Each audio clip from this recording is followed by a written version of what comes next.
लीलावती का परिवार बहुत गरीब था। उसका बेटा अभिजीत और बहू ममता वैष्णो माता के दर्शन करके अपने घर वापस आ रहे थे। तभी झमाझम बहुत जोरदार बारिश होने लगी।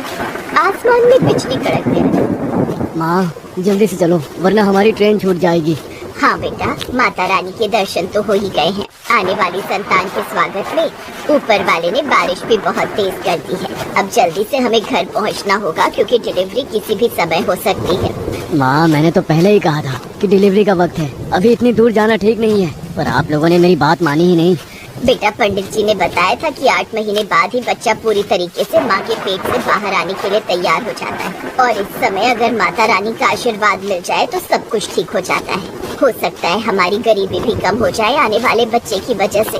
तो इस तरह से बातें करते करते वो लोग स्टेशन पहुँच गए। बारिश रुकने का नाम ही नहीं ले रही थी।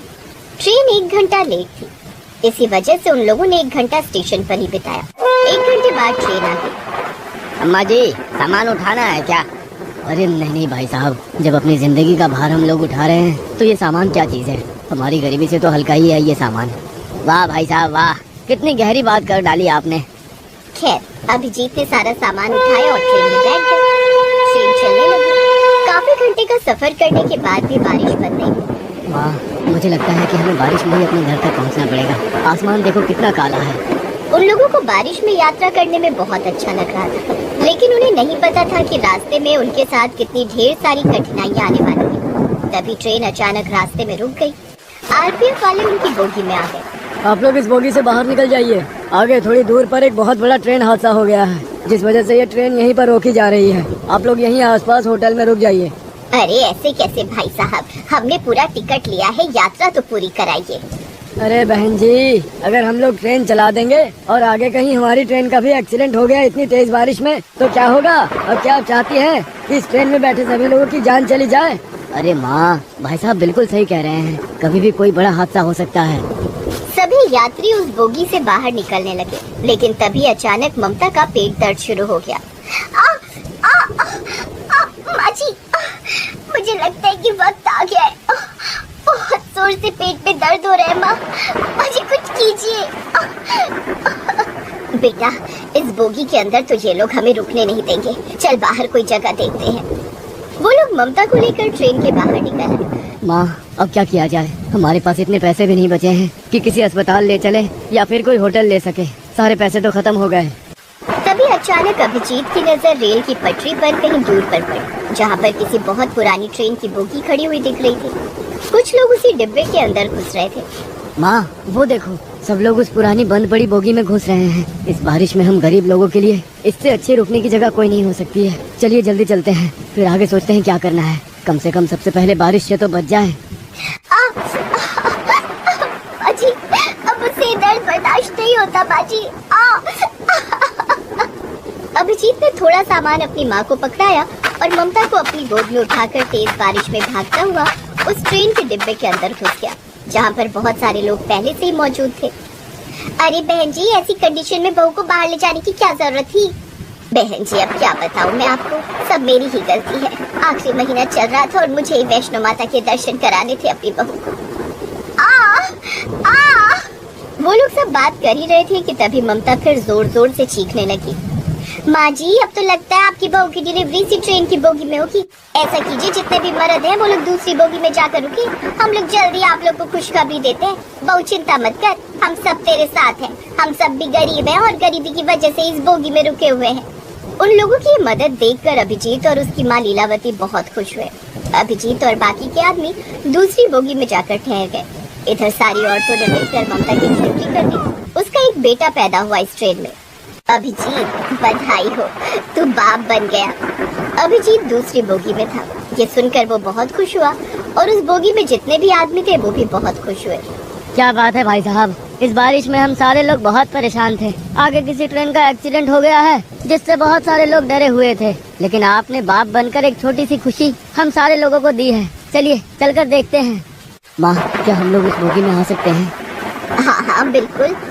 अभिजीत के साथ उस बोगी में जितने आदमी थे वो लोग भी अब उस बोगी में आ गए, जहाँ पर ममता ने एक बच्चे को जन्म दिया था। अब आप लोगों को परेशान होने की कोई जरूरत नहीं है। मैं एक अस्पताल में नर्स का काम करती हूँ पिछले 20 सालों से। मेरे पास कुछ दवाइयाँ और इंजेक्शन भी हैं। मैं लगा देती हूँ बच्चे को। कुछ देर बाद अंधेरा होने लगा और माइक पर किसी ने ऐलान किया, यहाँ पर आसपास जितने भी यात्री रुके हुए हैं वो वहीं पर रुके रहें, क्योंकि बारिश की रफ्तार बढ़ती जा रही है। हमारे आर्मी के जवान आपके पास ही मौजूद है। अगर किसी को भी कोई तकलीफ होगी तो वो उन्हें बचा लेंगे। अब जब तक बारिश बंद नहीं हो जाती, आगे का रास्ता क्लियर नहीं हो जाता, आप सब लोग सुरक्षित रहें। आप सभी को खाना मिलता रहेगा सरकार की तरफ से। तो अब रात को उन लोगों ने उस बंद पड़ी पुरानी ट्रेन की बोगी को ही अपना घर बना लिया। जिनके पास जो भी कंबल और चादर थे, उनसे उन लोगों ने उस बोगी के अंदर ही बिस्तर बना लिया। 3 दिन बीत गए लेकिन अभी तक बारिश बंद नहीं हुई। ये तो अच्छा हुआ कि सरकार की तरफ से हमें खाना मिल रहा है और हमें मुफ्त में रहने की जगह भी मिल गई। माँ जी, सबसे अच्छी बात तो ये है कि हमें यहाँ पर इतने अच्छे अच्छे लोग मिल गए जिन्होंने हमारी मदद की, वरना इतनी तेज बारिश में बहुत कुछ गलत हो सकता था हमारे साथ। सब माता वैष्णो जी की कृपा है बहन जी। आप अपने होने वाले पोते के लिए ही माता वैष्णो के दरबार गई थी और उसके साथ ही कुछ गलत हो जाता, ऐसा तो हो ही नहीं सकता था। अब वो ट्रेन ही उस गरीब परिवार का घर बन चुका था। वहाँ पर जितने भी लोग थे सब एक परिवार की तरह रहने लगे। बहुत सारे लोगों ने मिलकर एक कठिन समय को भी कितना खुशनुमा बना दिया था। करीब 1 हफ्ते तक वो लोग एक साथ एक परिवार की तरह रहे।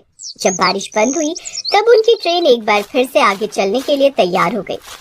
1 हफ्ते में ही हम सब एक परिवार की तरह रहने लगे थे। 1 हफ्ते पहले हम लोग एक दूसरे को जानते भी नहीं थे, पर अब बिछड़ते हुए बहुत बुरा लग रहा है। किसी ने क्या खूब कहा है कि आते जाते खूबसूरत आवारा सड़कों पे कितने अनजान लोग मिल जाते हैं, उनमें से कुछ लोग भूल जाते हैं, कुछ याद रह जाते हैं। जिंदगी के किसी न किसी मोड़ पर एक बार हम लोग फिर कभी मिलेंगे। तो इस तरह एक दूसरे से विदा लेकर सब लोग अपनी अपनी सीट पर बैठ गए। ट्रेन एक बार फिर से चल पड़ी। अभिजीत अपनी माँ, अपनी पत्नी और अपने नवजात बच्चे को लेकर जैसे ही अपने घर पहुंचा, वहाँ पर घर था ही नहीं। वहाँ चारों तरफ दलदल था। वो लोग हैरान हो गए। आसपास के लोगों से अभिजीत ने पूछा, अरे भाई साहब, ये सब क्या हो गया? ये सारे घर कैसे तबाह हो गए? मैं भी यहीं पर एक झोपड़पट्टी में रहता था। बहुत बहुत बधाई हो आपको। मेरा घर तबाह हो गया और आप मुझे बधाई दे रहे हैं? मैं बधाई इसलिए दे रहा हूँ क्योंकि आप लोग कम से कम जिंदा तो हैं। आप यहाँ से सही टाइम पर निकल गए थे, क्योंकि आपके जाने के बाद यहाँ पर इतनी खौफनाक बारिश और लैंडस्केप हुआ जिससे सारे घर तबाह हो गए। घरों में लोग चैन की नींद सो रहे थे, लेकिन सोते सोते ही वो लोग भगवान को प्यारे हो गए। ये लहरें उनकी जिंदगी अपने साथ बहा ले गई। ये सुनकर अभिजीत, ममता और लीलावती की रूह कांप गई। अभिजीत भी अपने परिवार के साथ स्टेशन के पास ही बनी झोपड़पट्टी में रहता था, पर अब वो भी नहीं रही। माँ, वो देखो, सामने एक बोगी खड़ी है, उसमें ही रहते हैं चलकर। वैसे भी हमें बोगी के अंदर रहने की आदत हो गई है और इस खराब मौसम में झोपड़ी बनाकर रहना ठीक नहीं है। वो लोग एक ट्रेन की बोगी में ही रहने लगे। कुछ महीनों बाद सरकार की तरफ से वहाँ पर जितनी झोपड़पट्टियां तबाह हो गई थी, उन सभी लोगों को रहने के लिए पक्का घर दे दिया गया। सरकार ने जो कॉलोनी बनाई थी, उन्हीं कॉलोनी में अभिजीत के परिवार को वही सारे लोग एक बार फिर मिले जिन्होंने ममता की डिलीवरी में उनका साथ दिया था। हमने आप लोगों से कहा था ना कि एक बार हम लोग फिर से मिलेंगे, और देखो भगवान ने हमें हमेशा के लिए एक जगह ही मिलवा दिया। तो इस तरह से अब वो सारे लोग एक साथ खुशी खुशी पक्के मकान में रहने लगे और मेहनत मजदूरी करके अपनी जिंदगी बिताने लगे। तो हमें उम्मीद है कि आपको हमारी ये कहानी पसंद आई होगी। कृपया हमारे चैनल